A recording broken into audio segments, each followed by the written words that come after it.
Welcome back.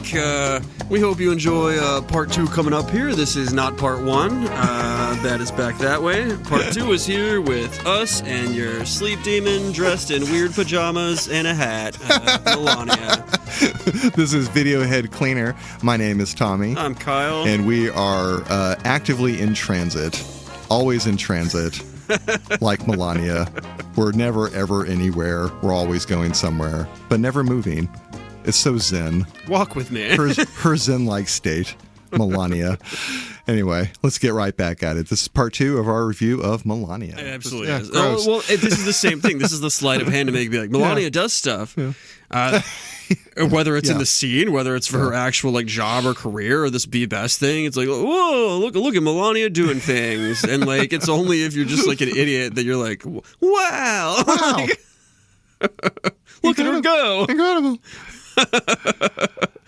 They do so much in this film to try to trick you into thinking you're watching something worth watching, and it's just not happening here because like the camera work here is wild.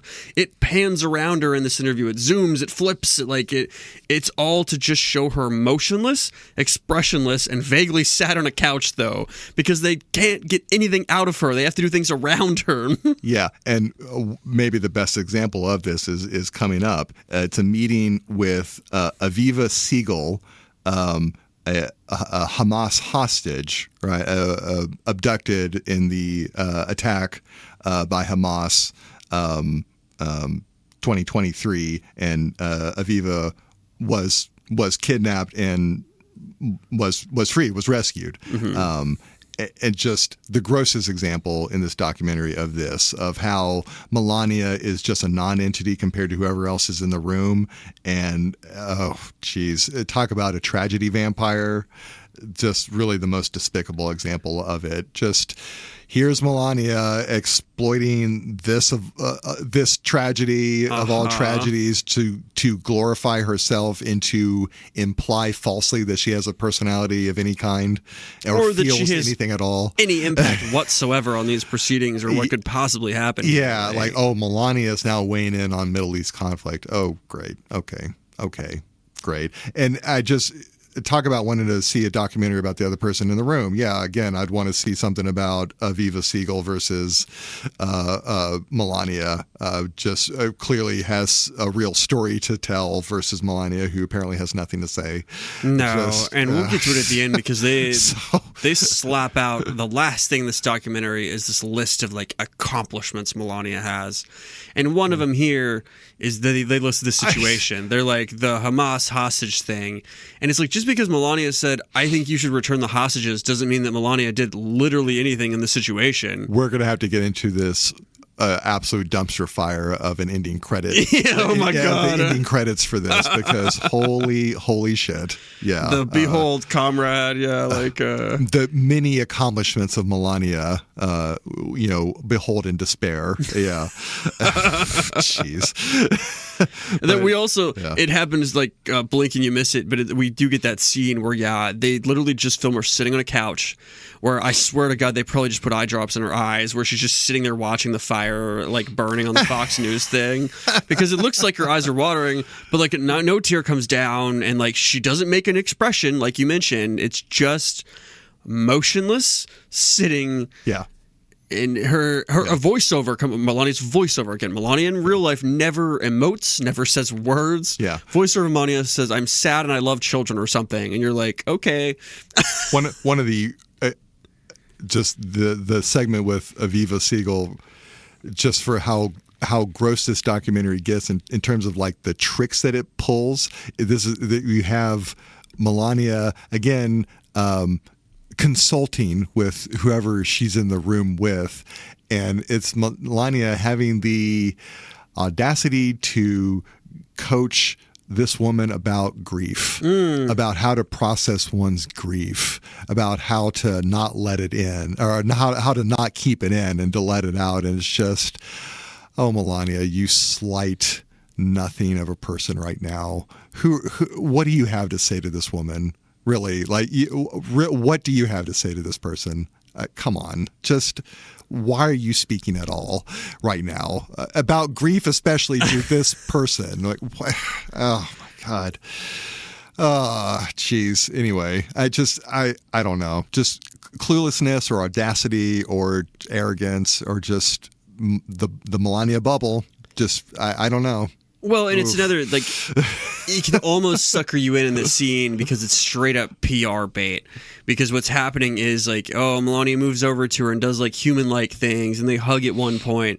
And it almost leaves you thinking, oh, maybe I'm wrong about Melania. Until immediately, voiceover Melania says, I will always use my power and influence to fight for those in need. Which snapped me out of any trance I was in for that, because it reminded me that bitch-ass trench coat, I really don't care, do you, went to a child detention center wearing this. Yeah, we remember that jacket. Kind of rankles when you're like, I will always use my power and influence to fight for those in need, and you're just being like, I don't care. The I don't care to you jacket. I forgot about that. Ooh, jeez. I'm snapped right back to remembering this is a puff piece about a woman in an ivory tower and her own self-imposed jail. Like, that's just, we're just papering over all of her past. And then they even break, if they were just needing to shatter my immersion further, we have a scene talking about the Amazon documentary in the Amazon documentary there too, with her little, like, newly hired staff member. Yeah. It was so weirdly out of place too, because it was like this staff member going to call and being like, documentary, I don't know, maybe. And then they hung up, and then they were like, what was that about? And like, this one just felt straight up staged. I don't know what else to say about it. It felt staged. It felt like someone was calling from the other room, calling from the bathroom, pretending to be this person just to give this person their moment of being Melania's hard ass enforcer, or being so savvy as to not be fooled by a Hollywood reporter. Right. Oh, gross. Whatever. Yeah. Okay. Whatever. Moving on. We are moving on, much to the excitement of Mayo Lord Declan, or whatever the MAGA guy in the audience is named, but because we are back, much to his joy, to outfit talk again. Yes. Melania, fashion, love it. Fashion, as Melania models her outfit that's half Madonna and half Saja Boy.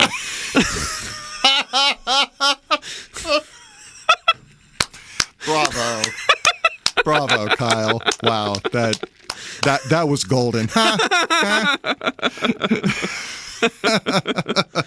Excellent, well done. This is when she asked for the head to be less wide, which is another hilarious, like, how the fuck can I possibly change that in this moment for you, Melania? MAGA guy's eye twitches out in the audience. Like, this is the drama it's come to see. We then get voiceover Melania over walking Melania, talking about how she's laser focused on her move to DC, and it's so hard. Again, as literally 5 people are around her working for her in this scene, like just for her fashion consultations, right? This isn't for anything else involving like the house staff or her. She has so much staff. Well, I counted Secret Service, I think, in this particular shot, and I'm like, these dudes are jacked, and you're like, if you pointed them, we're like, could you move that couch? I think they would probably do it for you, Melania. It's not like I'm really worried about you being like, oh no. Yes, the complexities of her life. Oh, exactly. She's not going to fucking lift a finger for that move, but she is to get the rights to play Michael Jackson's Billie Jean a second time for some reason, presumably since he cannot object from beyond the grave, unlike most artists. Jeez, yeah.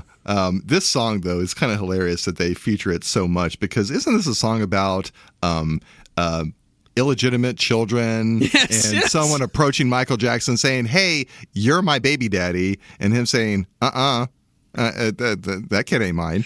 Like what? They have a couple of songs like this in the documentary where it's like you don't even know what the song means. You're just like, ba, ba, ba, ba, what a fun music song, and that's where because they used to use Springsteen's "Born in the USA" all the time, and it's like that is a bitingly anti-American song based on if you're actually listening to it versus like USA. They said USA. Like wow, but so but yeah, Sure. I mean, it's a cute song, but it's just like, is this some kind of Freudian slip of some kind? Like, is Barron actually Donald Trump's child? Oh my God. I don't know. Probably. It probably is. Yeah, he probably is. But I just still, just interesting song choice to figure so prominently. But, you know, it's about illegitimacy. What is the line? Because the lie becomes the truth. Hey, hey. It's like, yeah, doesn't it? Uh-huh. Doesn't it, Melania? Like, again, this documentary's got something for everyone, doesn't it?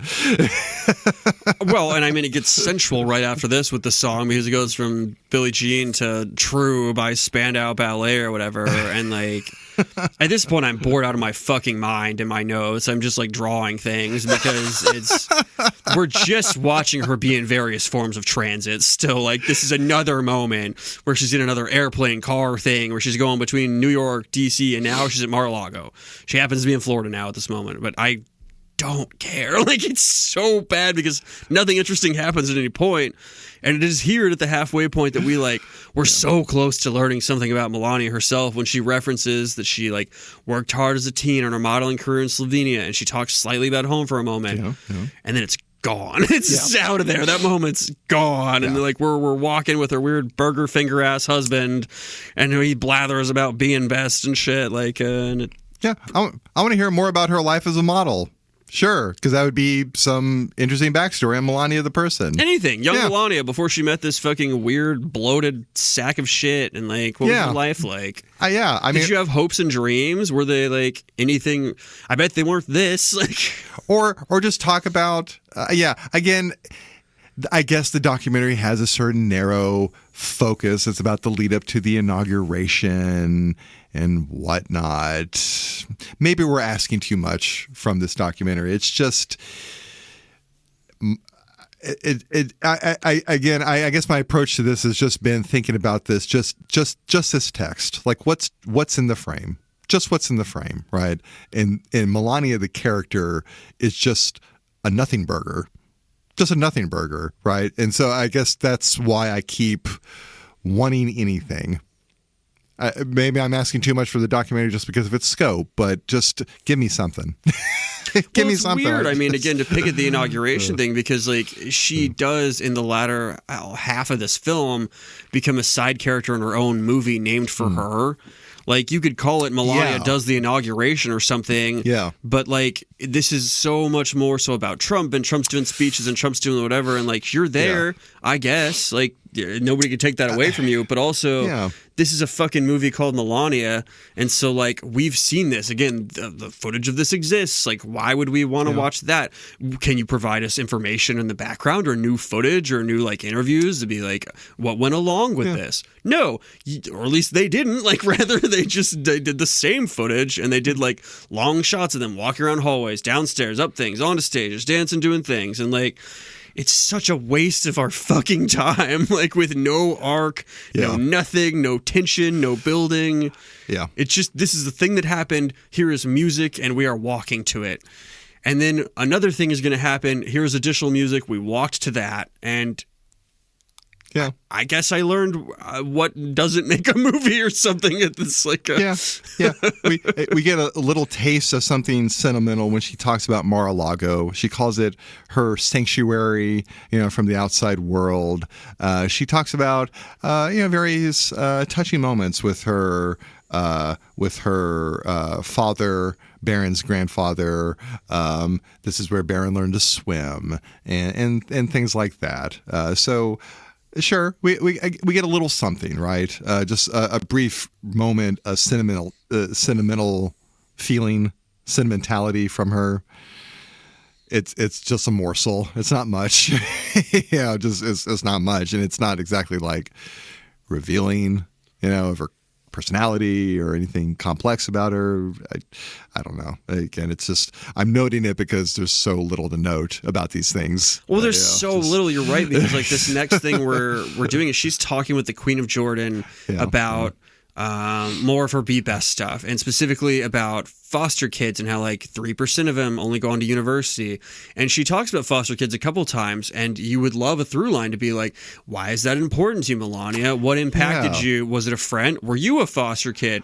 But they never follow through on that, to the point that like a lot of first ladies are like, this is important to me because, and this is a program I do because. Were you bullied? Were you cyberbullied? Like, why do you do the things you do, Melania? We just literally know nothing about why she does these things. And so I remember even at the time, the first Be Best administration, it felt so random. It was like, why? Okay. Like, well, and I think you nailed it. It was just this gross game of one-upmanship that Trump 1 and now Trump 2 have had against the Obama administration. But whatever Obama could do, I can do better, right? The very existence of this documentary probably has a whole lot to do with Michelle Obama's documentary Becoming. Right. So it's like, well, Michelle Obama had a documentary. I'm going to have a documentary too. You know, just, geez. Whenever this one came out, because people were protest watching hers instead, streaming for Michelle Obama's documentary went up 13,000%. Good. Just FYI. Atta girl. We're comparing them. Atta girl. Yeah. I'm going to watch it even harder now. That stupid Melania documentary. Hell yeah. But... oh man, I don't know. Like, and I mean, we get no indication that like the foster kid thing, which it sounds positive. That sounds like you've identified a problem, sure, and you are married to a person who loves to throw out executive orders, or like couldn't get Congress to do whatever the fuck he wants. Maybe we do this, but it didn't happen. And so we get these things of her bragging about like, I did the rose garden and it's demolished, or like, I would love to do this, and her husband's like, no. And so like, it's just like there's no arc of like success here, or there's no like, I did this. And that's why it's so funny at the end. They just throw it in our face and we'll get there, but like, I did stuff.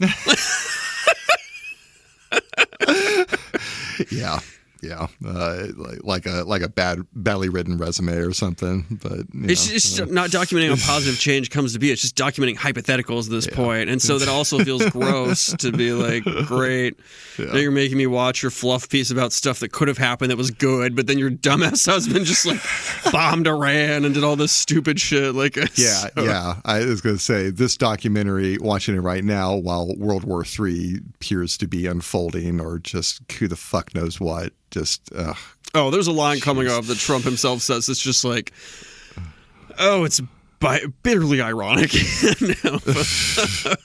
Let's see. So at this point in the film, the documentary, we're doing inauguration planning. Let's see. We have Melania and Donald with I believe.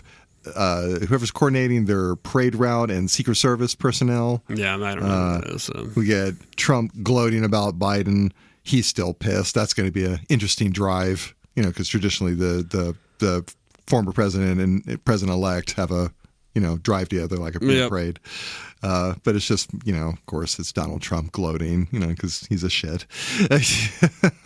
And you get a sycophants, like, when he's like, how many people are you planning to be? There's like, like 1 million. And like, all right. So now that we live in the future, did 1 million people attend that inauguration? No. Well, no. As it turns out, Trump's second inauguration on January 20th, 2025 was held indoors at the U.S. Capitol Rotunda due to extreme cold, with seating for only about 600 people. Womp, womp, womp. While originally 220,000 tickets were issued, which is also not 1 million people. A crowd of roughly 1,000 stood outside, and over 20,000 gathered in an arena nearby. But so sad. Million. They have some photos of the first inauguration, and we get have an image of Melania in one of these photos of her in a blue, like a sky blue dress, and it looks very much like traditional first lady fashion. And just the striking difference between that and what she wears now. This thing, is crazy. Oh, like she's been to like the upside down world and back, and it's just we have dark Melania now. Yeah, it is. It's very dark Melania. Yeah, nonsense. Just oof. And we also get like, this is another random needle drop where like Tears for Fears, everybody wants to rule the world. They're just like, they're taking like directly the fucking line and being like, I want to rule the world, but also like that's not what the song. Okay, whatever. Like, okay. Yeah, and it just, again, very ironic because we are just seeing Melania increasingly being overshadowed by Trump's narrative. So who is this song about? Is it about the namesake of the documentary? Doesn't seem like it.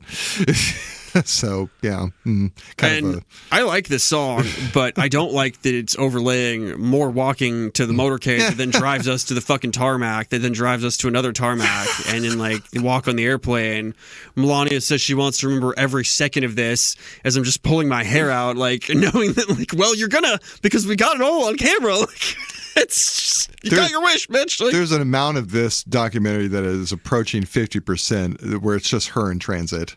It's just her in a car or on a plane, just not talking, not really interacting or giving anything about her personality, but just in transit because she's important. Just the fussy self-importance of transporting the First Lady.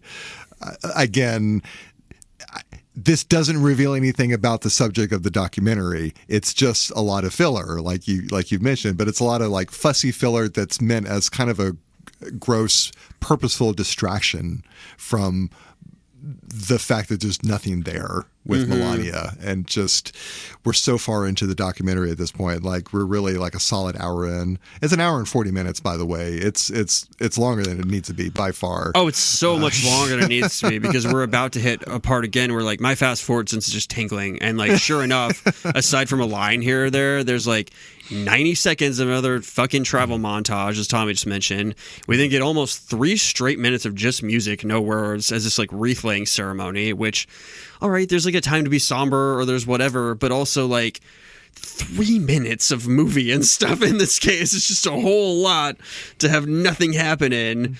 So it's just runtime padding. And then like, I mean, we're back into... after that, you're like, cool, maybe they won't waste my time. But no, we just get synth music overlaying, even more walking from behind, and then footage from an event that was already televised, like inauguration stuff, speechings and things. The wreath laying at Arlington National Cemetery, in the evacuation and pullout from Afghanistan, service personnel were killed in the midst of it, and this was a wreath laying ceremony commemorating that. The documentary is just kind of doing a disservice, just sending up Melania as a grief vampire again. Yes. This tragedy vampire. It's like this. It's not that this is not a sad thing like the Hamas hostage, the like wreath laying thing. It's that it's such a weird place or like the thing for there to be. It's how the documentary is placing the character and just. And this is something else I've really started noticing at this point is how sad and grief-stricken this documentary is. Like for something leading up to something that should be celebrated, I guess. Yeah. This film is about death. This film is about her dead mother and Jimmy Carter dying. It's just so grief-stricken constantly, which is just amazing. Like, there's nothing happy about this documentary one bit. It's so sad. Neither of them are smiling when they walk downstairs or all these various things. Again, like this should be a super happy day for them. Yeah. But they just don't smile. It's a weird. No, they're just two very kind of grim, just distant people. Yeah. It's so joyless of an exercise. Because joyless. If ever there should be joy between those two people and like this thing, it's like, this is it. Yeah. This is the day. Yeah. It's just, no, they're just kind of just disaffected. It seems like a chore. Like, yeah, exactly. Several check boxes in the day you got to get through and whatever to. Yeah. Exactly. So, I did she not pick up on this? I picked up on this pretty clearly, just how sad and grief-riddled this entire thing is. Anyway, there's something we hadn't talked about, and we could just kind of mention that it's there. Melania's father, I guess, was tagging along, was with her, or with the presidential entourage, and they show him having like an old-fashioned film camera, like some like home movie recorder. And so starting at that point, we get these moments where the frame looks like it's vintage film stock. I'm not sure what this really adds to the documentary. I guess it's to put some kind of humanizing touch on it, a sentimental touch. You know, it's the father's perspective on Melania. Okay. Whatever. I mean, I guess I understand the gesture or the convention, like the motif, the device of this, narratively speaking, but it's just, I feel nothing. I don't know. There's not enough there for this to really land for me, even though I understand what I think it's trying to do. I just feel like it should be noted. Well, we hit a part of the film here that's like, it's just startlingly inaccessible to the viewer because, like I said, there's just nothing happening for so long. They walk from thing to thing, and this is essentially just the inauguration parade for the or like just them parading around for this whole like event for the last third of the movie, and there's no hook to it. Like it's not like we see any touching moments behind the scenes of them afterwards. Like I said, we see them walk down the stairs together. Yeah. They hold hands once. Sort of, I guess. But they're in these vehicles together. They're at home together. They're whatever. There's not love. There's not a touching embrace from behind or just a staring out a window. There's just nothing. It's like it's the most surface relationship that... It's the most like Emperor's, new clothes thing that nobody will fucking touch with a 10-foot pole, even though we can all see it with our eyes or whatever. It's exactly why South Park has Trump fucking Satan and like in the new thing and has Melania as a spooky because Trump and Melania are not together. They're not known as a couple, a pair, somebody that associates, and they're always in the same place. It's just a weird thing, and so I guess she keeps busy because, I mean, when part of this, like, she talks about this inauguration dinner they're at and how it's her creative vision, but then she immediately, funnily doubles back and goes, well, I guess the donors are the actual reason this is possible. Oh, boy. And then, has a moment of clarity where she's like, I guess they did just pick out napkin types or whatever. Like, yeah, they're saying the quiet part out loud. Like, really, I can't believe they let that one through. I can't believe it. Yeah, well, we'll get there real quick because everything that happens leading up to this really, it kind of doesn't matter. Okay, we get Donald Trump and Melania at Blair House. Blair House traditionally is where the president-elect and first lady go.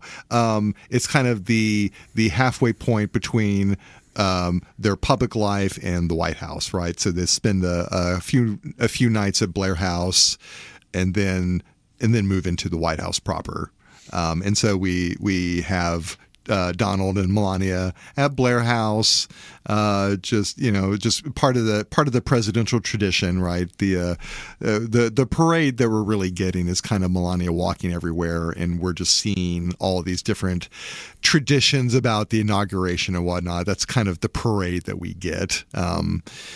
I guess. But yeah, so we get a little bit of, this is where Melania, her voiceover is really just her being a tour guide. I feel like she's just more or less reading out of a pamphlet that someone could have picked up at the front door at Blair House, like what it's about. And when she was talking during her voiceover for Arlington National Cemetery, again, it was just like she's reading out of a pamphlet. Exactly. Just voiceover Melania has she can be lucky enough to read off of things, and so that's why she sounds so well spoken, and so she gets several tries and whatever. But yeah, but it's just, again, doesn't really reveal anything either about the event or the moment at these locations or the location or about herself.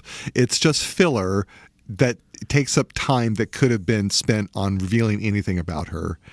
It's fraud. Well, and fundamentally, I think it's funny you call it that because, I mean, I think the stuff she says is fraud in the sense of like what she, again, pulls out like, this is wisdom that came from me and internally when she says, for instance, I need to be better each day than the last and that this is a quiet force that comes from within. And you're like, yeah, Melania, soul of a poet, really whipped that one out, right? And if she wasn't dressed like Mary Poppins fucked Kung Lao from Mortal Kombat, like it also might seem a little more impactful to me. But like, You're on fire tonight, Kyle. I told you I had some good ones. Wow. This has been a gift for you. It's really been inspirational. I don't often you're welcome, by the way. I'm nice. I don't read people, but when the people are awful like this, it's just when they deserve it like this. Wow, this is going to be for the greatest hits compilation, I think. Yeah. So Murder Poppin' struts about doing nothing as more music plays and our time is actively wasted. But we see Trump like ooze down the stairs, and he asks the crowd jokingly if anyone knows our first lady. And I say jokingly because like you can only see half her face, so he may not even know that's her under there. He may just be like, "Do you know? Have you seen her?" Like, where are we? It's like, ha ha ha! What a funny, friendly joke from your loving husband. Yeah. Jeez, what a class act, that Donald. Oh my God. Anyway, yeah. So yeah, they exit Blair House, and now we get the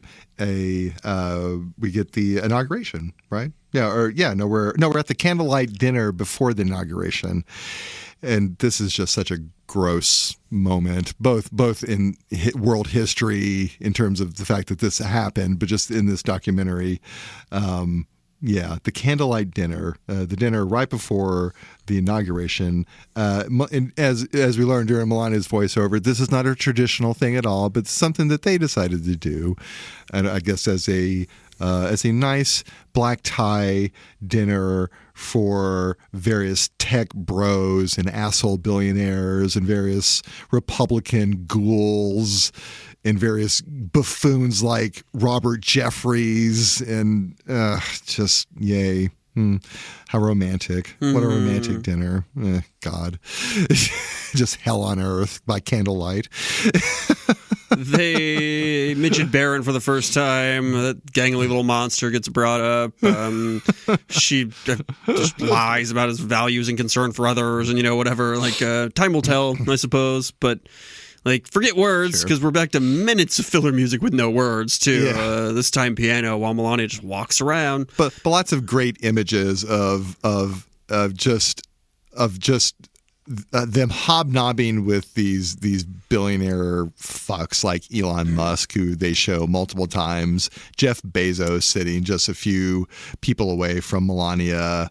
And J.D. Vance. We see Zuck's unruly hair multiple times throughout this. I think Tim Cook, we see him somewhere in there. Just everyone kissing the ring. Yeah. It's such an unseemly, gross, corrupt affair. It makes you wonder what they were told, because, like, of course, there's being proactive, but all of the tech billionaires showed up in a way that feels like they were threatened. Like, if you don't kiss the ring, we'll allow litigation to come through. We'll break you up from being a monopoly or some shit, or we'll do whatever. Like, or it was just well known at this point that Donald Trump loves flattery. That he loves flattery. Also true. He's very susceptible to flattery. He's like an imbecile in this regard. Here's a fake award I made, and he'll love it. So. Yeah. So no wonder they want to show up and just flatter him and kiss his ass because he's susceptible to it, because you get something for it. So yeah. Anyway, but Melania's voiceovers, this one, oh boy, saying the quiet part out loud. She's talking about the elegance of the dinner and the people who are attending it, filled with the elegance and sophistication of our donors. They are truly the driving force behind the campaign and its philosophy, the reason our victory is possible. Oh wow, they're just.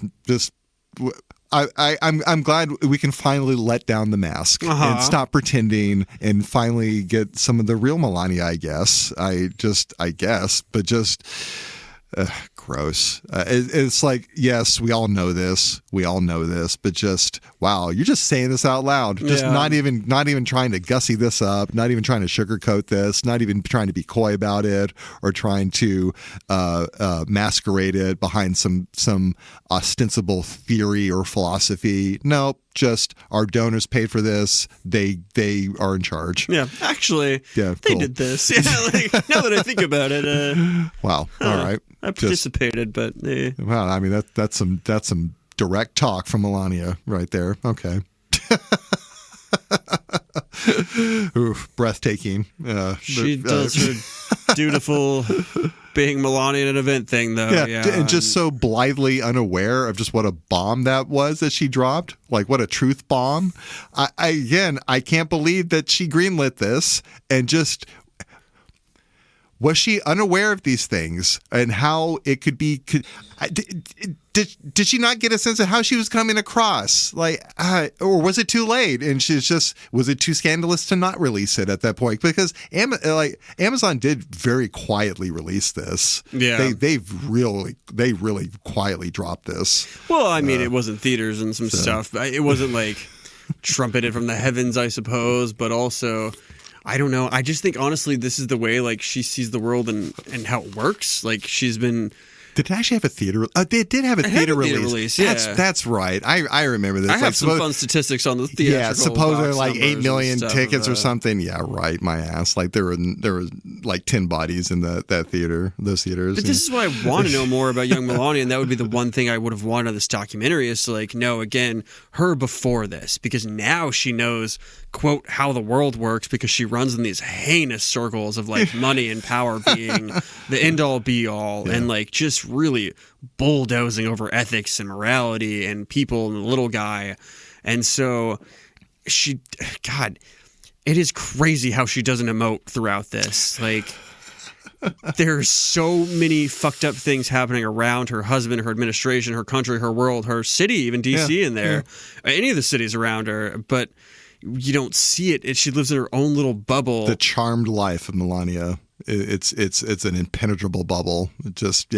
It's such a weird rich person-y thing for her to be like, life is so hard, and then see literally 5 people that work for her around her at any given moment when she says these things out loud. Just for her fashion consultation. Well, and her Secret Service agents and her others. Like, I mean, there's plenty of people around her all the time. The Mar-a-Lago people. It's wild. And so, woe is me in my ivory tower with my face that does not express. Her face made of ivory, Jesus. All right, so we get to Inauguration Day.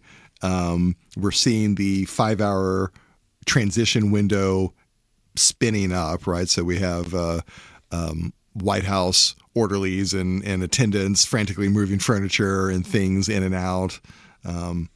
I'm still just fascinated by this frantic-ass window to completely redesign the White House. Go! Yeah, exactly. We see Melania getting fussy with her hat and her hair, just, again, clocking her attendance. Trump, we noted being a real charmer on his way out of Blair House. More, another sentimental moment about Barron. So the one reason why I wasn't just like, Melania's a bitch at the end of this. She feels something for her son. Okay. So sure. It's like there's one redeeming quality here. So it's like, okay. All right, fine. I guess I'll talk about her like she's a person. I guess. Well, I mean, we talk about like naked, open secrets and stuff. It is just weird that like we all see this is like a stay together for the kids' marriage, but while it also is that actually for Barron, this is like a stay together for like the decorum in the country marriage. Oh, sure. More. Realistically, they just both happen to be happening at once, and so it's like, because there's just no love seemingly between Melania and Donald that we see. It is purely a business arrangement almost at this point. Yeah, it seems very awkward. Which is such a weird thing to reveal, in this too. Whether or not you thought you revealed it or not, Melania, surprise, your relationship is cold and loveless and sad. Something else this documentary reveals, I think, and I can't believe they let this through, just how bald Donald Trump is, just how actually just super old man bald he is. His comb over is an architectural marvel. it is an engineering feat. And this documentary shows his hair in really the most unflattering light I've ever seen. So many shots overhead where you just see the top of his head, and he's just totally bald. He has the most amazing comb over, like where the sides of his hair are grown out to like a fashion model's length, right? And like all of his side hair is grown out to like absurd lengths, and then it's like stacking on top of his head like a lasagna, just like the various layers of comb over. I never really like looked at it closely until this documentary, and it's just like, oh God, yeah, it's like just what a joke. It's there, yeah. There was one this week, like a picture that showed it was like missed a spot where he had the back of like a corner or something, and so yeah, I could see how. I mean, it's harder and harder, especially like because he's seemingly facing big health issues at the moment. Yeah, he looks really unhealthy in this documentary, and this was a couple of years ago, and he's deteriorated quite rapidly since, right? But just, even the inauguration, he's a fat, unhealthy old man. And it's really obvious. It's just, the documentary is very unflattering about his body. I can't believe they greenlit some of this stuff. I can't believe they didn't edit some of this stuff out. It's so funny that they'll voice over somebody else's lines, or they'll put music over whatever. But whenever there's a scene here that I have documented next, where it's Trump and the Bidens in front of the White House, and they're like, it's one of the handover deals. Mm-hmm. Yeah. There's a couple reporters that yell out questions, and I feel like the first one's a little softer, but the second one straight up yells, "Will America survive the next presidency?" And then they don't answer. All four of them just walk inside. But I'm like, why did you leave that in? Like, in this pro-Trump movie, why even have that as a question? Like, just pro-Trump, by way of association with Melania. Still, I can't. Yeah, exactly. Just, I don't know. Maybe they thought it was funny. Maybe again, there's a clever producer who wants this documentary to have something for everyone. Sure. Your theory's growing on me in the sense of an editor or producer, like, or combo that's just like, this film, get this past them. Yeah, like this film can be received in two very different ways for two kind of polarized audiences, and just again, kudos if this was intentional. Kudos. So, yeah. Oh, it's such a weird line to walk, because again, who is this for? Because if your MAGA base is sitting in this theater, voiceover Melania saying, "We are all bound by the same humanity," is such a weird fucking message to deploy also, because like he's going to mumble under his breath like a mean thought about immigrants before remembering what he's watching and then being like, all right. Whatever. Yeah. I did not find any of it believable. It landed on my ear flat and like jangly tin. They're just two different Melanias, and it's just we are approaching Melania, the person and the character, from a very different direction. I'm trying to think of someone who is enjoying this documentary, right? Who's the other person? Who's the other audience out there who is just, they think that Melania is so glamorous, and they're just so in love with the glamour of this lead up to the inauguration, and these images of her life and the wealth of it, and just the access that she has in the moments in American history that she's in the same room with, at least. There's definitely an audience for this kind of lifestyles of the rich and famous kind of shtick. I'm not in this audience. I guess, because it's weird. Even in the scene, she's picking out her stuff and decorating and fashioning. There are not scenes of her having friends, like you mentioned, or being around other famous people, or just stuff. She's not welcome around in these circles. Yeah. And so it is a weird, lonely, trapped in a castle, but at least I can redecorate the castle vibe. She can redecorate her gilded cage. Yes, yeah. Yeah, exactly. So we have the inauguration. We get the Biden greeting the Trumps, part of the many little rituals about a handoff of presidential power. We have Melania watching CNN coverage of the inauguration, and we have this line here, which I just had to write down again. You mentioned some of it. I'll just read the entire line. Walking into the Capitol Rotunda, I felt the weight of history intertwined with my own journey as an immigrant, a reminder of why I respect this nation so deeply. Everyone should do what they can to protect our individual rights. Never take them for granted, because no matter where we come from, we are bound by the same humanity. Ugh. I let out another lusty "fuck you." Yeah, like, I can't. Jeez, I couldn't. You can't even fake that that's coming from her. Like, yeah, just this long, soulful, poetic diatribe. Yeah, that has never once come out of her mouth, and like she's known for plagiarizing speeches. And you're gonna tell me that this came straight from her soul or whatever? Like, all right. Yeah, she took quill to parchment to write this one for the ages. Yeah, whatever.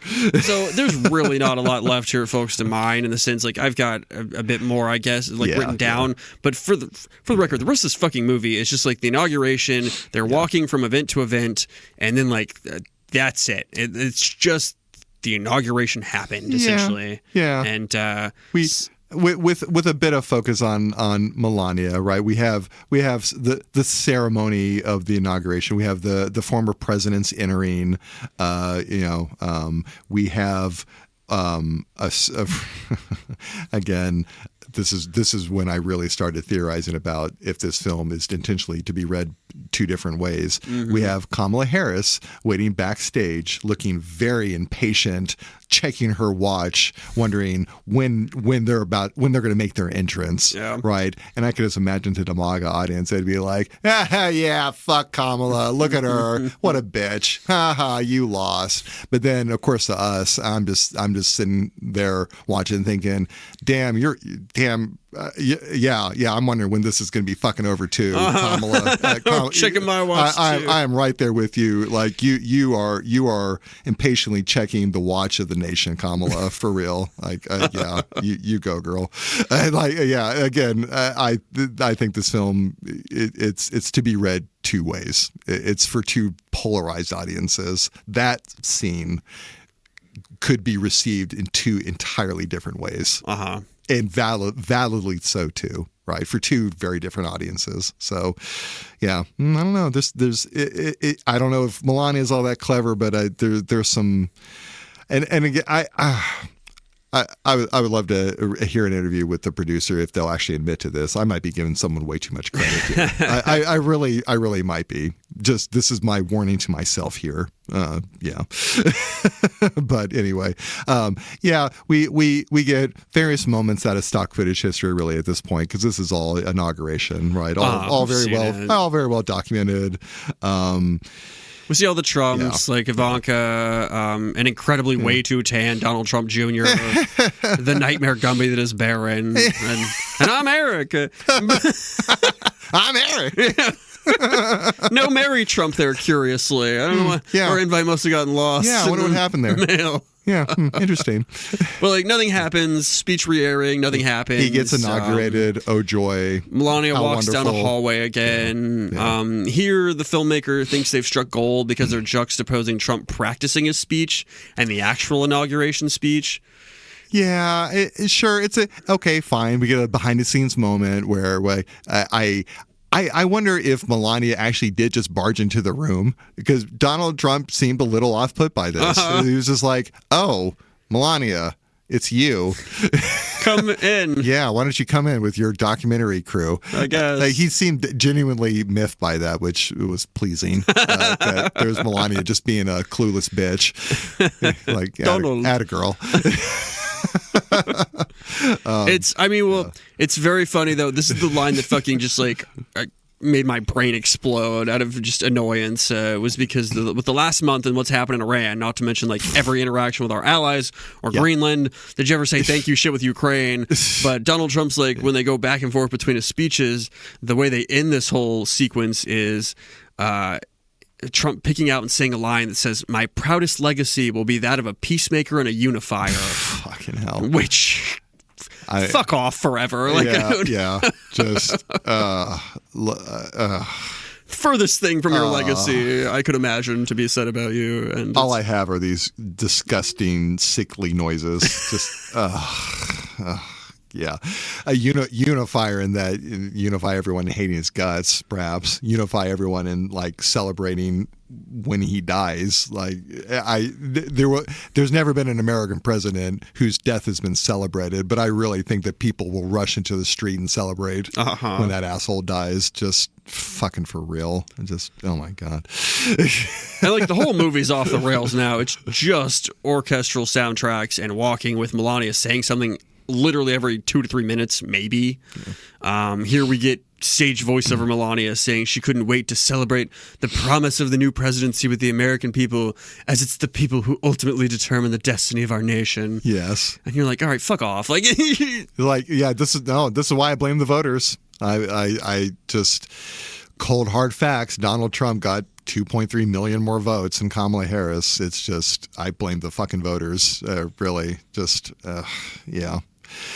Yeah, but anyway, I'm not going to rant. This is old man Tom ranting about politics and shaking my fist at the clouds. That's why we can get through this. It's fine. Like, yeah, so like Trump's in an arena. He's look at my tall son Barron, and Barron stands up and awkwardly waves, trying not to look like a serial killer, but like failing a little bit. We have a line from Melania during one of her voiceovers. Nobody has endured what he has endured over the past few years. People tried to murder him, incarcerate him, slander him, and here he is. I'm so very proud. Oh, just fuck you. It's like, oh, good for you. Yeah. Good for him. Why did that happen? Good for him. Do you find it weird that nobody else has that happen to them? Like, what did he do that was so different? Maybe. Yeah. And who tried to assassinate him? One of his supporters. Yeah, several of his supporters. At this point. It was his supporters twice that tried to kill him. Fucking hell. Anyway. But this is where we get straight up another solid 4 minutes minimum of no talking but music as Trump and Melania dance on stage at the balls and fucking they walk down long hallways all the way to the fucking car again. And they meander, they're at the White House, nothing. Voiceover Melania lies that she's excited to serve the American people again. And then she's modeling while looking like very pained between shots as more music plays. And like even the like faces she put like quote on for the models that she thought would look good in the pictures were like grimaces. Like what was that? Like, you know what I'm talking about, where she's just like leaning over a desk or a chair or thing, and like her suit thing at the end. Yeah. We can kind of fast forward a bit here, right? We have more Melania walking, as you mentioned, walking to a hilarious choice of music, by the way, Bolero, one of my favorite pieces of music by Maurice Ravel. Love this one. The backstory, though, is that there's speculation that Maurice Ravel was inspired. He was in Spain at a tavern, and this is the music of a lewd body woman jumping onto the table doing a lascivious table dance. Kind of a hilarious background piece of music for Melania Trump walking back and forth. Just going to note that without further comment. So it's a horse dance. So yeah. Anyway, yeah, that was my further comment. I lied. It's just weird.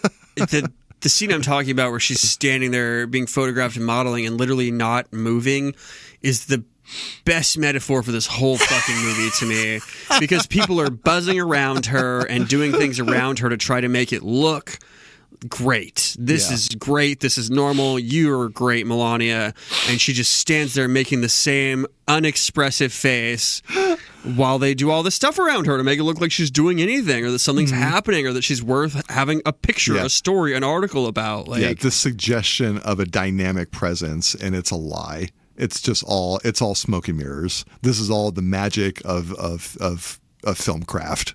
And this is probably why they show her in transit so much, is because they need to do something to show her moving at all. Do anything at all, because her face doesn't move.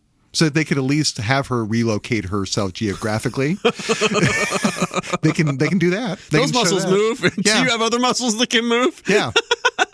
Yeah, we definitely burn fuel transporting this woman back and forth. Awesome, good. She's a dynamic person. We get more pageantry about the inauguration. As it turns out, there was no parade. It was too cold, so it's another Trump arena event. Convenient because you can make these arena events look like they have more people in them when you herd everyone to the same area of the arena. Yep. So great trick. One of the tried and true tricks of the Trump campaign, for sure, is arena manipulation. We get Robert Jeffries on the stage again, that buffoon. Jeez, what a loathsome idiot. More music in the background. This is a man's world. Just God, just how obnoxious. Okay. I mean, I don't know, whatever about the song, but just of course featured in this way just could not be any more insufferable.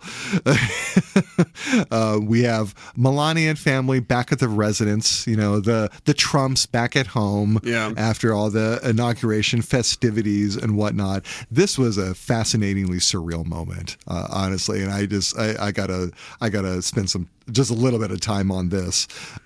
This is after the various balls that they attend: the Commander-in-Chief ball, the Starlight ball, lots of balls, right? So they do all the pageantry.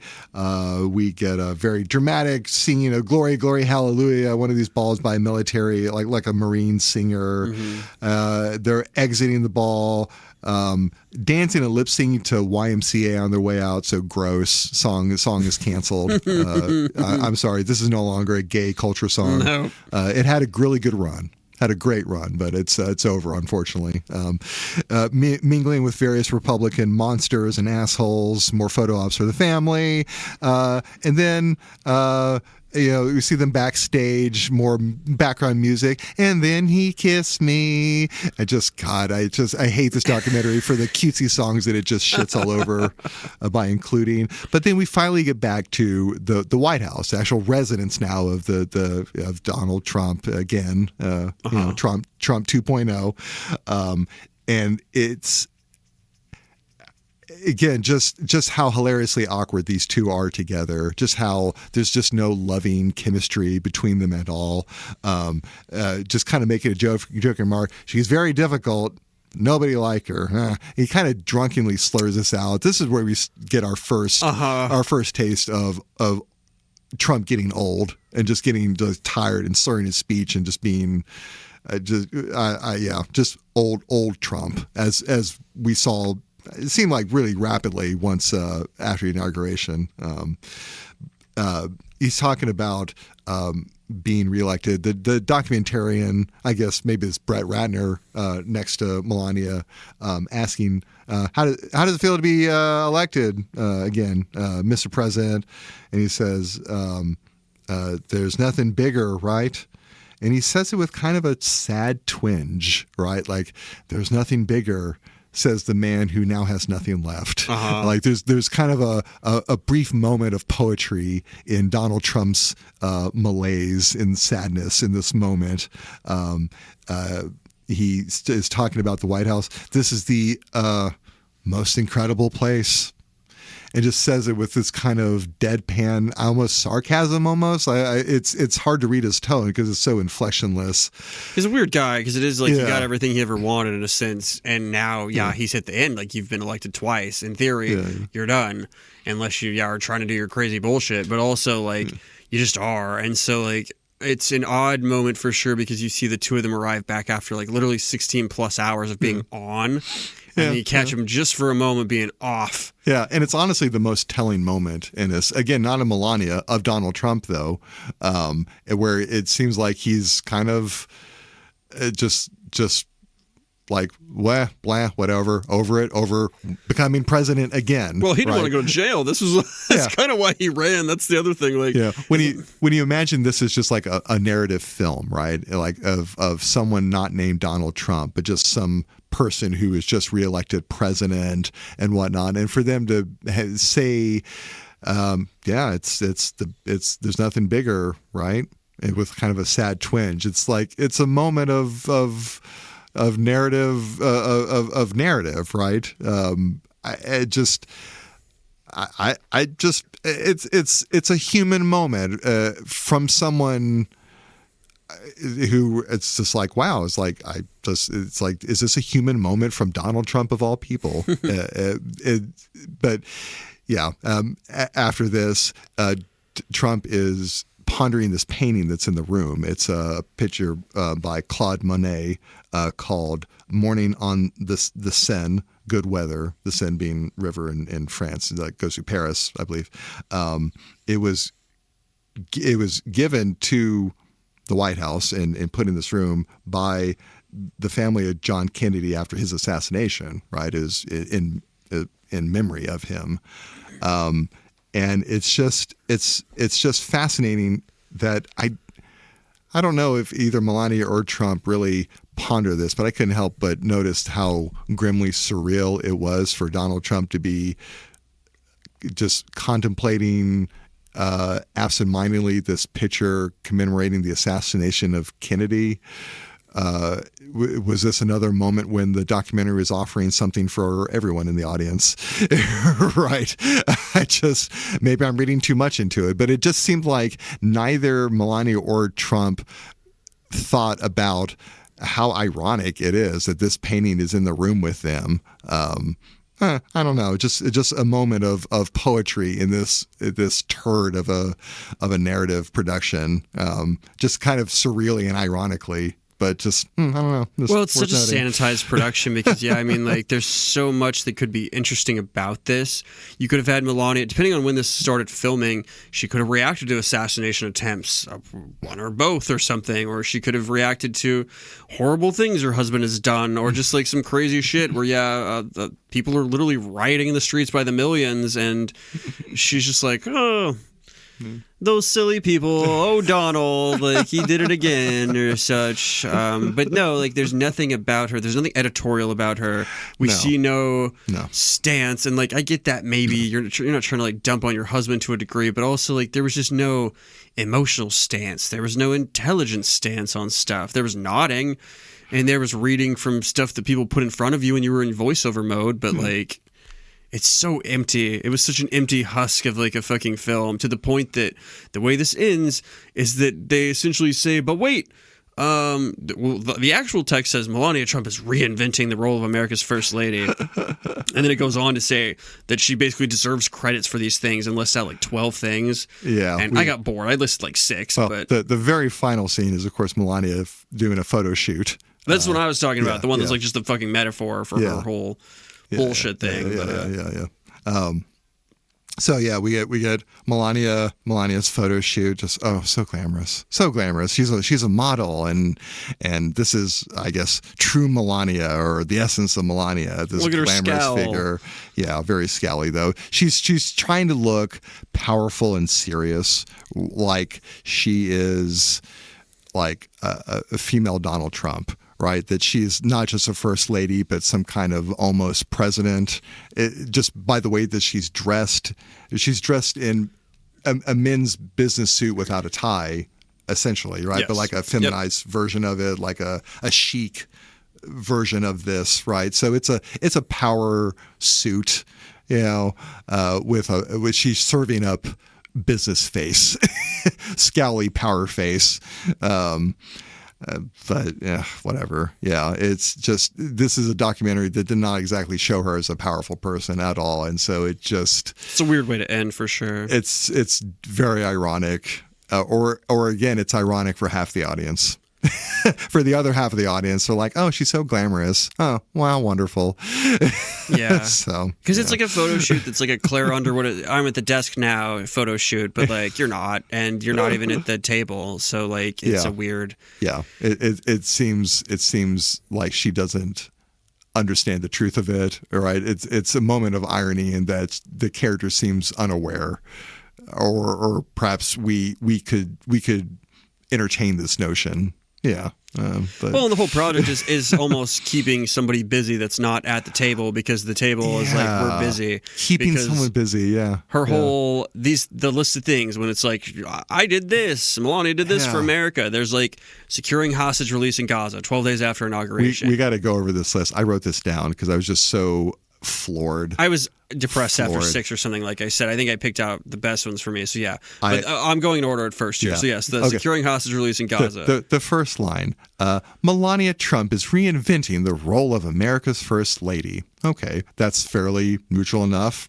Nothing bombastic about that as such. Everyone says that. Sure, fine, cool. Melania Trump played a key role in securing the release of Keith Siegel, Aviva Siegel's husband, who we met earlier, after 484 days as a hostage in Gaza, just 12 days after the inauguration. Okay, let's just calm down. Calm down, Melania. Again, what did you do? If you don't have a seat at the table, you can't make a decision. Yeah. This is not you're not. What role did you play, Melania? What did you negotiate? Yeah. What were the terms that you negotiated with what key players? When have we seen you talk to the Secretary of State ever once, period? So it's just.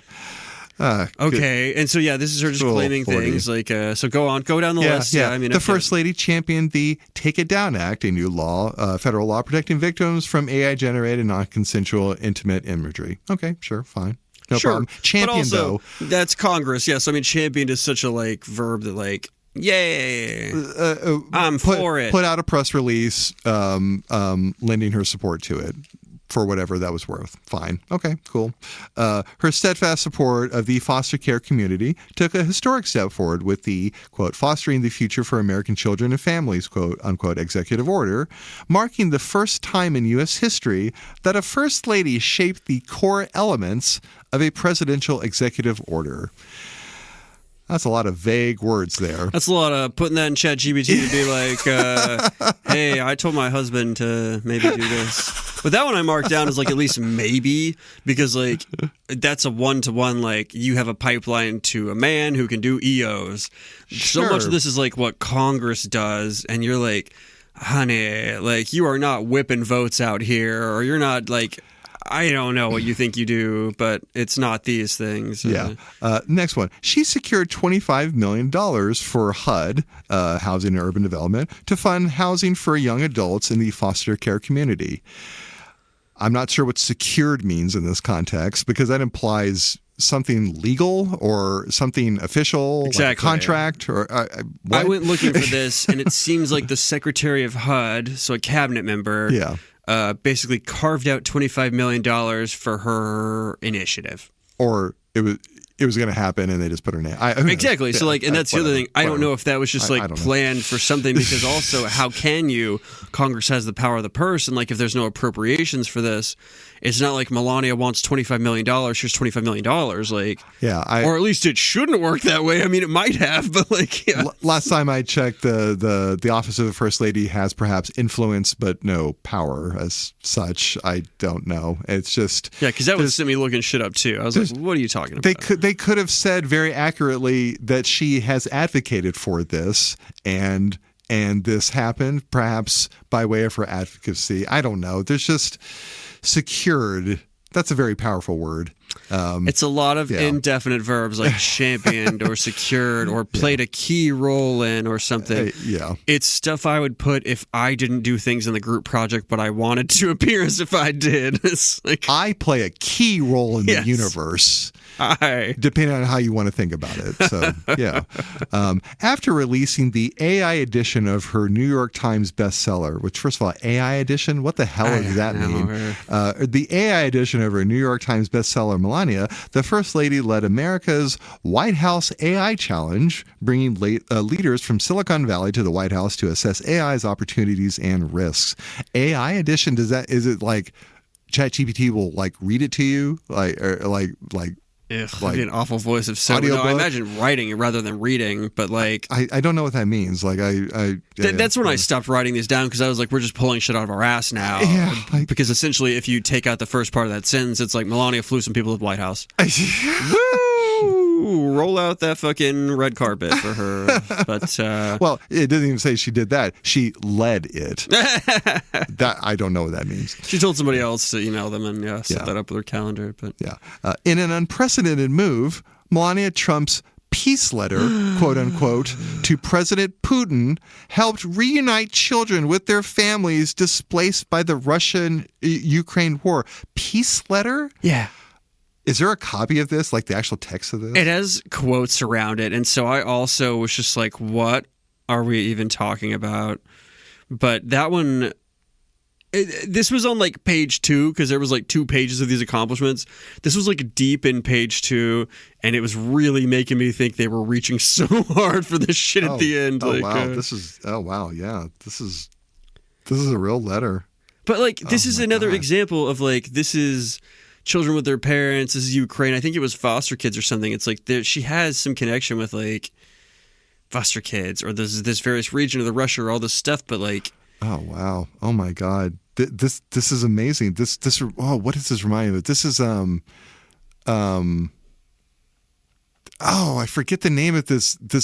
There's this little girl who wrote a letter to the premier of the Soviet Union, and I think it might have been to Mikhail Gorbachev. I think her name was Samantha. Mm-hmm. No, it was Samantha and Yuri. I forget the name of the premier of Russia. It was a rather famous Russian propaganda campaign because this little girl very innocently wrote this letter to the premier of Putin, and it allowed them to establish this hilarious like dialogue and channel with a young American girl. The Golden Girls actually had a parody at this episode where Rose writes this letter to Mikhail Gorbachev. Yeah. I think they're doing a parody of funny, this, yeah. and this sounds exactly like it. Just very ironically, Melania she's parodying herself almost. She's basically reenacting this hilarious moment from Soviet like Cold War history that they even parodied on the Golden Girls. Like, holy shit. I can't believe it. Just how innocent and naive Melania is. Amazing, man. And it's this high language that we get from voiceover Melania. Because in the like peace letter, it's like, in today's world, some children are forced to carry a quiet laughter, untouched by the darkness around them, a silent defiance against the forces that can potentially claim their future. This is Kylie Jenner offering a Pepsi can to riot cops to bring about world peace, right? It's like that ad. It's just so laughably out of touch and tone deaf and clueless. Just oh my God. Melania goes, I'll fix it. Hang on, I got this. You guys have a pen? I'll do it tomorrow. It's Rose writing a letter to the premier of Russia. Oh my God, it's just amazing. Anyway, it's just we're not done. We're not done. Against the backdrop of the UN General Assembly, she launched Fostering the Future Together, a global coalition focused on children's development at the intersection of technology and education. The Republic of Korea was the first to join. I just got to double check. I just want to make sure I get this correct. Is the Republic of Korea North or South Korea? I think that's South. I don't want to make this mistake. I really don't. I'm very paranoid about this. The people something of Korea is the North one. Like, yeah, but. I just want to make sure because it would kind of make a lot of sense that it was North Korea that joined it first. You seem so much more focused at the end of this movie than I did because I definitely only got like 5 or 6 of these bullets, and then like I was so tapped out in the last like 20-30 minutes of this because it was just spinning its wheels. Okay, Republic of Korea, South Korea. Okay, yeah. Okay. I was like, that would have been just so hilarious if the very first country was North Korea that joined I'll do it. And you're like, shit, no, not them, no, not you. Like, perfect. Oh, that would have been great. All right. Last paragraph. Oh, no, we're getting close. The First Lady visited Americans affected by disasters in North Carolina, California, and Texas. Oh, how sweet. I'm sure they were touched by her presence. Again, how reassuring is it when like a frowning Sasha boy visits you in your fucking disaster we're environment saved. where you're like, yay. Oh God. Relief. Yay. And then last paragraph. Melania Trump's commitment to serving the American people and supporting global causes is unwavering. So the end. I wrote down that reads like what we're going to have to write on the chalkboard 500 times for having a meme podcast about this movie. Like, Melania Trump's commitment to serving the American people and supporting global causes is unwavering. Melania Trump's commitment to serving the American people. Oh my God. Whatever. I knew I was going to be catty going into this. I at least tried to give this a fair reading. And there are plenty of moments when what I found reprehensible was not Melania at all. It was just a documentary. Melania does not exactly come across as a great figure, but a lot of this is just because she comes across with no personality. And it's just, was this a decision on the part of the documentarian, of the makers of this? Was this just what Melania was willing to offer? Was it just that she was very guarded and was not going to offer them anything that she didn't have to? I don't know. I can imagine one in her position would have to learn how to be very guarded. Okay, she's been married to Donald Trump for a while. And who can imagine what that's been like? I mean, who can imagine how crazy that's been before he was elected president the first time? It has to be. Just, geez. Chaotic in a generous, charitable interpretation of it, I guess. But it's odd because, like, was this truly only for this 20 days? And if so, why did you think this was going to be an interesting 20 days with her? Because we didn't see it, if so. Like, and it was not a particularly impactful, like, Melania 20 days. Like, Trump had stuff going on for this. But that's a great question. Why this span of time for Melania? Like, what about this span of time is really hers? I guess, okay. First ladies have traditionally had quite a bit of involvement in this, for sure. There's something about it that she wouldn't be involved. First ladies have also traditionally been a lot more hands-on than Melania. It's kind of hard to live up to Michelle Obama, but she could at least live up to Laura Bush, right? Not even as hands-on as Laura Bush or Barbara Bush, going back to other Republican first ladies, right? Really, no one's going to beat Hillary Clinton as being a hands-on first lady. But still, it could have lived up to Laura Bush, and doesn't even do that. So, yeah, Laura Bush killed a guy. Yeah, just. It's just, in case you forgot, one of the funnier things Family Guy did when they just right, she's probably like, all right, it's all settled down, it's been a few decades, nobody really knows anymore, Laura. Family Guy comes to the door, Laura Bush killed a guy. God. I don't know if Melania Trump has killed anyone. Dear audience, if you know about this, please let us know. Oh, man. The withering stare, maybe. She's turned people to stone, maybe, like Medusa, but who knows? This was such a joyless and, like, narrowly scoped garbage thing that we watched that I had trouble scraping a gayest and straightest moment out of it, I'll say. Yeah, if this one doesn't deserve it, I'm not going to protest because, Christ, I don't know. Maybe French people being in the movie. I have down Hervé is the only thing I have. Yeah, is the period French American designer that can whip it out. End of message. The straightest. I don't know. Look how tall my whatever the opposite of a love child is. My Malaise child. Yeah, because think about it. Yeah. Most children love children, but like this frosty relationship between Donald and Melania. My marriage consummation child. Yeah. My spawn. Sure. All right. Well, I have. It's kind of funny though that both of our hate watching episodes have been from Amazon exclusives. They put out some crap. You got to do something about this, Amazon. Come on, you are dropping some turds on us. You are dropping some turds on the world here. First, War of the Worlds 2025, and now this. Good Lord. Well, and let's talk about, I guess the Bezos of it all, and perhaps that falls in the timeline of this because, whenever the election and the inauguration and the money and the fact that one can say, oh, I gave you like $40 billion for the rights or this or whatever. Yeah, no, it's just kind of a $40 million bribe by proxy. To ingratiate himself to the Trump administration. That is, gross. For you, listener, the highest price ever paid for a commissioned documentary. And if somebody watched this documentary with their human eyes and said, this is worth $40 million. I have all kinds of fraudulent products and bullshit to sell you. Yeah. For deeply discounted prices. Show me this person. Yeah, I can sell them a bridge. Yeah. Yeah, although Melania's lovely husband yesterday on Easter said they're going to blow up all the Rand's bridges and stuff.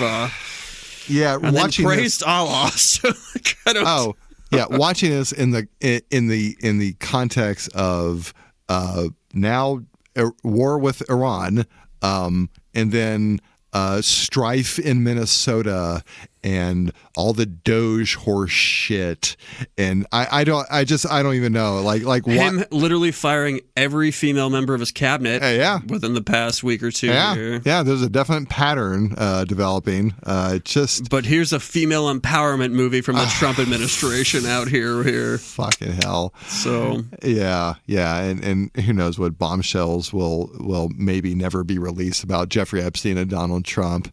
Who knows what was it? Another delicious little secret.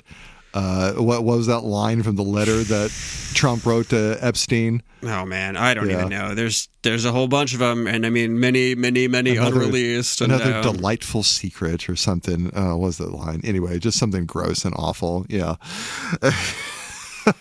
Yeah, female empowerment, though. Yeah, girl boss energy. Yeah, exactly. We love those. So some of the reviews that were fun, some little snippet lines that I thought captured this well, we'll go through here. In The Guardian, they wrote, "It's one of those rare unicorn films that doesn't have a single redeeming quality. An elaborate piece of designer taxidermy, horribly overpriced and ice cold to the touch." Designer taxidermy, love it. Savage but real. Yeah. The Independent writes, "The First Lady comes off as a preening, scowling void of pure nothingness. God. A striking artifact of a time when Americans willingly subordinated themselves to a political and economic oligopoly." You gotta leave it to the Brits. The Brits know how to skewer a film.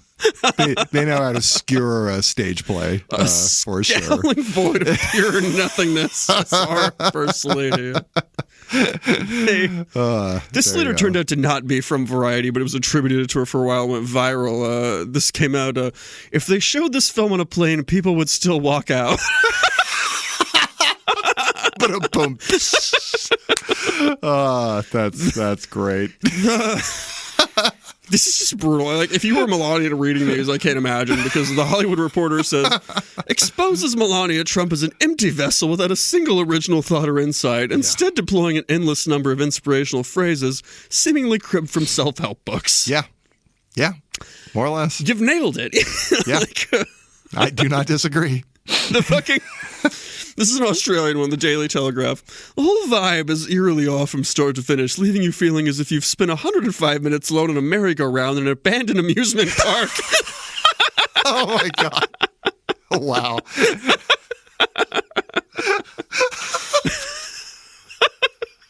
Well, it's true. Yeah, it's a sad, somber piece, right? It's like a fucking funeral nonstop leading up to the inauguration, which felt like a funeral to me. So yeah, it tracked. Everything about it tracked for me. It really led people to paint with words for this. One guy, Decider, says, "You'll be lucky if you maintain consciousness long enough to read the final wall of credits text trumpeting her accomplishments." Yeah, that was a wall of bullshit. Two of them too. Two walls of bullshit. And then a Brit I've saved for last too. Yeah, Mark Kermode from BBC says, "It's just the most depressing experience I have ever had in the cinema." Wow. The most depressing. Damn. And I saw Sophie's Choice. Yeah. I was like, Schindler's List much? I mean, geez, like, wow. Nope. Topped it, yeah. No. At least that had a story arc. Yeah. At least that gave one hope, maybe, because there are some good people out there, but no good people in Melania. Just, jeez. So, Melania herself, although this was marketed as a documentary, she herself has explicitly stated it is not one. She described the film as a created experience and purposeful storytelling, emphasizing mood and personal portrayal over traditional journalistic inquiry, which... Mood, huh? Really? Because what mood does she have? What does she have moods? Purposeful storytelling. What the fuck? Does she have purpose? Really? What experience did you create for me out of this great experience? Is there a story here? Was I told it? Nothing about that statement is true. Every word and every part of every word in it is false. Just I almost wish she just kept like every time somebody talked to her doing the voiceover thing where she just like steamrolled over them and it was just Melania the whole movie. Like that would have been funny to me. We really should have worked up like a Inga Nina Begovina Na voice filter to have that read all of her monologues and voiceovers. It would have been nice. I hesitate doing the voices sometimes on these foreign accents, yeah, because I can't do an accent to save my life, so I didn't try. But yeah, but I wanted to. Yeah. Just know it's out there. She maintained strict editorial control over the final cut, which led critics to... Which is amazing. Label the film a branding exercise rather than a standard nonfiction film. It just is not. And I mean, again, she herself said not a documentary. So what the fuck are we watching? And if she adds that kind of editorial control, then why is it so unflattering to her and Donald and just oh my God, like really, what editorial control? Okay, is this like some like call for help or whatnot? Are you sending signals, Melania? Like, crack my code, blink please. twice. Blink twice if you need help. Jeez. Oh yeah. I just got the impression of a kind of helpless, hapless, clueless, naive figure in a gilded cage. Kind of grim too. Just in how much death and mourning there is, seemingly, and just how she dresses too makes it seem like she's in mourning the entire time. It's always a funeral. Yeah, her face and her dress. Yeah, so charcoal, black, and somber is her color palette. Just white and black. Just it's like the colors of death. It's just oh my god. Anyway, it's so soulless. Like we don't have a single shot of like her seeing her son or her husband in her room or her anybody, and she breaks out in a smile. Like she just doesn't. Mm-hmm. A cute like pat on the back for her son, or just like some like gentle embrace, you know, or just like do they have a cute nickname for the child? You know, like Champ or Sport or something. I don't know. I'd love to know these things. Or anything to give a sense that this is a human being with a heartbeat. I just no. And I don't know. Maybe the stakes are just too high. You know, maybe the stakes are just too high to actually get like a really like intimate portrayal of any first lady. To be totally honest, can you imagine? I just maybe just watch becoming Michelle Obama is just more personable, and it just speaks to her having charisma and a personality of any kind whatsoever. Oh, for sure. So it's possible. It has been done. So, it could be wild. Maybe Melania in 20 years or something will like come out like a Scientology thing, and it'll just be like, this was crazy. They had me back here the whole time, and like, oh, this leverage or some shit. I have all these stories to tell you or whatnot. Yes, who knows? When she's finally freed. I don't, because whatever. Her expression. If I looked at her expressions throughout this whole movie, and you told me, just so you know, now that you've seen the movie, there was a gun to her head off camera for every scene, I would say, yeah, all right, that tracks. Yeah, some of the people interviewed or included in this, like were they talking from gunpoint? Whatever. So the music stuff, I mean, that was weird that they like had such a big pull on this. I mentioned the Rolling Stones thing. The song, the Gimme Shelter, was licensed through ABKCO. The band members basically found out that this was in there and were like, no, and like renewed tensions between them and the Trump administration. You called it out, but like critics have noted the film's soundtrack features songs with themes that can seem at odds with like the visuals going on. They seem very ironic and contradictory. Yeah, like Billie Jean's About False Allegations and Aretha Franklin's Amazing Grace is often, like I mentioned, associated with the civil rights movement and stuff. Yeah. And so... okay, sure. Yeah. Your mom died, but that's fine. Despite the famous pop songs, the film features an original score by Tony Neiman, including a piece titled Melania's Waltz. And I mean, I'm sure you heard all just the random orchestral or jazz or synth or whatever the fuck in between. Yeah, they had a random track by Boney M. That was an odd include. So, yeah, anyway. It's pretty random, yeah. I wonder what Melania's playlist looks like now, seeing this stuff. But this film was considered a box office bomb. It grossed $16.7 million against a production and marketing budget that some insiders estimate reached $75 million. Yeah. So once again, if you were like, oh my God, I paid $40 million for the rights to this... Yeah, I forgot about the marketing budget. That was just a production budget. Yeah, because you said like they put it out quietly. They really didn't put it out that quietly. Yeah, I forgot. Yeah, it was in theaters. But like when I first heard about it, I remember I just heard that it's like, oh yeah, suddenly there's this Melania documentary, and it's just like now it's just kind of available on Amazon. And then I heard about like the theatrical release or whatnot. But yeah. It almost seemed like they were trying to bury it for a moment there, but... well, I think they thought it might have legitimate success for a second, but like, yeah, the U.S. pre-sales were awful. The UK pre-sales, when they were like going at it, there were some theaters that had literally zero, and the opening weekend of UK sales was £32,974, and it debuted at number 29 on the box office charts of the UK. So that's the sale in pounds, though. So like how many tickets is that? Like a few thousand? Let's see. If it's a few thousand tickets? 10, then yeah, I mean 32,000 pounds? Like, come on, that's like is that that's like 12,000 tickets, maybe something like that. 4,000 tickets, maybe, depending on what you're paying for them. Oh yeah, 3,000. Yeah. It's not £4 per ticket. So yeah. But yeah, this is like weirdly, and again, this is the UK. This is a very US like, oh, we're jerking our own selves off movie, but like. It's a very similar culture, and this movie never cracked the top 25, which is almost unheard of for a film with this level of financial backing. Like, with the marketing, at least you would expect it to crack the top 25 films in the UK theaters, maybe, but no, nobody wanted to fucking touch this with a 10-foot pole over there. Yeah. This thing was review bombed ahead of time on Letterboxd and IMDb, but also it's just shit, and so it's hard to distinguish that. Like, at one point, 87% of the 44,000 ratings on IMDb were one-star reviews, and so again, it's hard to say like, well, that was review bombing versus like, oh, these people have eyes and opinions, and like they saw this movie. So. Yeah, I would. Maybe we'll never really know how many people have actually watched this start to finish.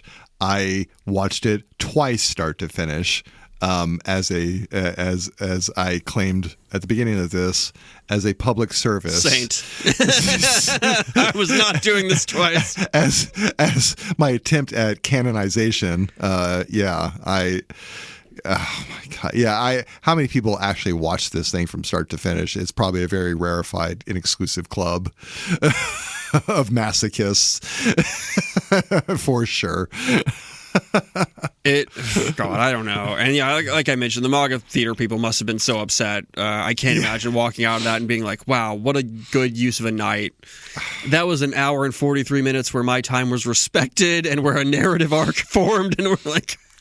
There were themes, and there were characters, and no, I'm just kidding. There was fucking none of that. There was literally nothing that like you would wanted anything about. I can imagine some Botox bougie bitches and some old Republican hens, and you know they remind me of various members of my family. Mm-hmm. I'm sure that maybe some of them could have actually watched this and enjoyed it, or just at least had been receptive to it. I don't, whatever. They voted for Trump 3 times in a row, so my opinions about their tastes and their rationality and clearly we agree to disagree on insanity and is what it is. So yeah, you got to think about your location when you're marketing too, because in LA, this stuff got vandalized constantly. They had apparently a bunch of billboards and buses and bus stop ads so frequently to face they like had to reroute certain buses to avoid vandalism. And because that fucking idiot demolished the East Wing, which had the movie theater in it, they like screened this in like a shitty makeshift theater they ended up making or something. But like, imagine your husband is such a dumbass that like you make a movie and he's like, oh, I bulldozed the movie theater. Well, bulldoze our venue for it. Oh well. Oh, okay, well. God. Great. So there were also there was some investigative journalism done around this movie by Rolling Stone, and it was revealed by them that 2/3 of the New York production crew requested to have their names stricken from the credits. And fact checkers confirmed that the behind-the-scenes environment was like actually chaotic, with crew members feeling pretty uncomfortable with the propaganda element and the behavior of Brett Ratner. So a lot of people were just like, I don't want to be associated with this, actually. Yeah, well, can you blame them? Can you blame them? Not really. All right. Well, does that wrap up our engagement, our experiencing of Melania? Yeah. I hope you got something out of that, listener, because we lost hours of our lives on this for sure. I've had years shaved off my life. Good years too. I had hope at so many points in that movie that it was going to turn around and become something interesting, and it just never did. So no, it really didn't. If you want to watch this one, go right ahead. If you're a masochist like we are, okay, cool. I don't know what you're going to miss, to be totally honest. And it's just because this film does not reveal anything about Melania. It does not do what it should be doing as a documentary about a human subject. It just fundamentally doesn't do it, right? So you can watch it for whatever reason you want, but don't watch it for it being a documentary, because it's not that. It's just not that. I wish I knew something real and true about Melania after having watched this, and I don't. I can't claim to know these things or to have any real insight into Melania as a person. I don't know. I don't know. I don't know what this is supposed to do then if I didn't have that at the end of it. So, It is wild because, at one point they flash like the portraits of other first ladies that have been impactful and that we recognize and know. Yeah. It's like you are no Eleanor Roosevelt. Yeah. I'm sorry.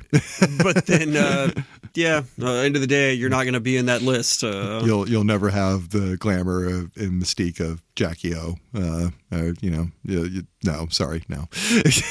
And you just have a very detached air about you that's always seems so like almost anti-American, but yet you're right there, and then you're saying the words. Voiceover Melania says the words, all the right things, but there's nothing there. It's just a soulless, vapid, empty vessel in the background, and so no sense that these are her true sentiments about things at all. It's just fraudulent unless it's a puff piece, and in which case it's a true and valid puff piece. So, so there it is. Oh well, what kind of things to say about it, I have said. I can't think of anything else. I think it fits what it's gotten out there. Like I said, it's about a 1.5 out of 10 on most things on average, and. Generous, maybe really, because even from the creator's mouth, it's not a documentary. It's like an experience. It's a this or that, but it's not a movie. And so if you're not a documentary, you're not a movie, and you're still like on our TV in a 2D, whatever. You're not an experience. So like, what are you? And do you justify your own existence? And I think I experienced this as much as Melania was appearing to experience it, which was not at all. Not at all. This is, just by dissociating and hoping to turn into a lawn sprinkler with that outfit. Yeah, to judge the look on her face, which was nothing at all ever, because she does not make looks with her face, because she cannot. I guess I just get the Botox away from her. Anyway, well, I think that wraps it up. I guess so, yeah. Maybe it'd be a fun game, like what makes Melania happy? Like you bring in puppies or blueberries. Watching homes burn down in California. Exactly, yeah. You put that on the TV and then you're like, oh, that's what makes her smile. Like, that's how she unwinds. That. Yeah, she unwinds after a hard day at the office. Oh, jeez. All right, well... This has been Video Head Cleaner reviewing Melania, The Experience. The Experience. Yes. My name is Tommy. I'm Kyle, and we will see you next time. Yes. Till next time, everyone.